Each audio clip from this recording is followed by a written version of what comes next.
Hola, soy Oscar Mata. Seguimos estudiando historia del cristianismo. Hoy vamos a hablar de un movimiento que surgió a principios del siglo XV. En 1400, el teólogo checo Juan Hus, o Jan Hus, fue ordenado sacerdote y nombrado predicador.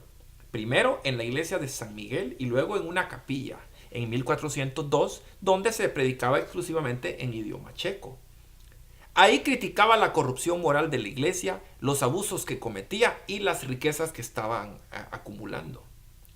Hus quería que la iglesia católica fuera pobre, que todo lo que hiciera estuviera claramente basado en el Evangelio. Además criticaba la venta de indulgencias.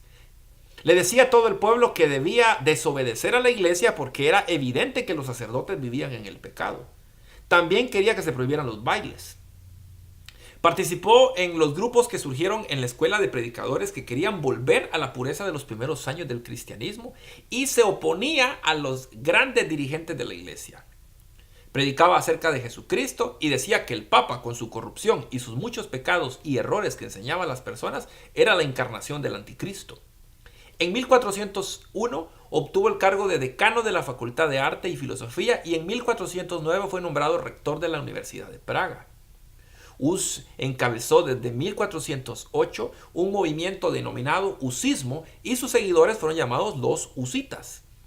Ellos se multiplicaron en momentos en que la Iglesia Católica sufría la crisis del cisma de Occidente, cuando habían dos papas e incluso llegaron a haber tres papas. El emperador Segismundo le ofreció un salvoconducto para que Hus acudiera al concilio de Constanza a explicar sus postulados.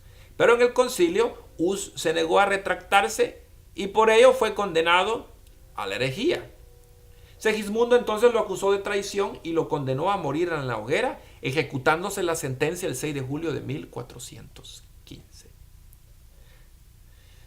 A la muerte de Juan Hus, sus seguidores, los husitas, se dividieron ideológicamente en dos grupos. Estaba el grupo de los utraquistas, que era un grupo más moderado, que estaba formado por la baja nobleza y la burguesía y que estaban apoyados por la Universidad de Praga. Pero estaban los taboristas, que era un grupo más radical, constituido en torno a la fortaleza de Tabor y con influencia de corrientes milenaristas, con tintes antinobiliarios y antigermánicos. En un primer momento, ambas corrientes se unieron en torno al militar Jan Žižka o Juan Žižka, organizándose militarmente y enfrentándose a las tropas imperiales. Sin embargo, Žižka murió de peste negra y las corrientes se separaron, acabando enfrentadas entre ellas. Los taboristas continuaron con sus campañas militares, con saqueos y pillajes, mientras que los utraquistas se dirigieron al concilio de Basilea, donde se reconciliaron con la iglesia y con el emperador Segismundo, dando su apoyo a ambos en la lucha contra los taboristas, y los derrotaron en 1434. Es interesante. Jan Hus tenía un buen corazón. Jan Hus realmente quería hacer algo similar a lo que hizo Martín Lutero.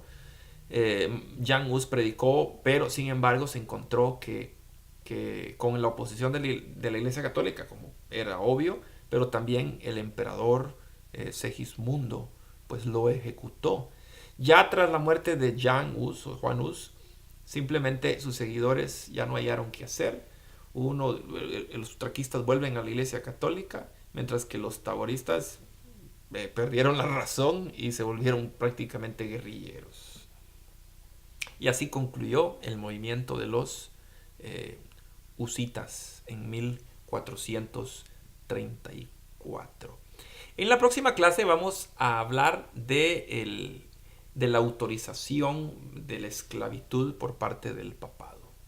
Soy Oscar Mata, es un gusto estudiar con ustedes.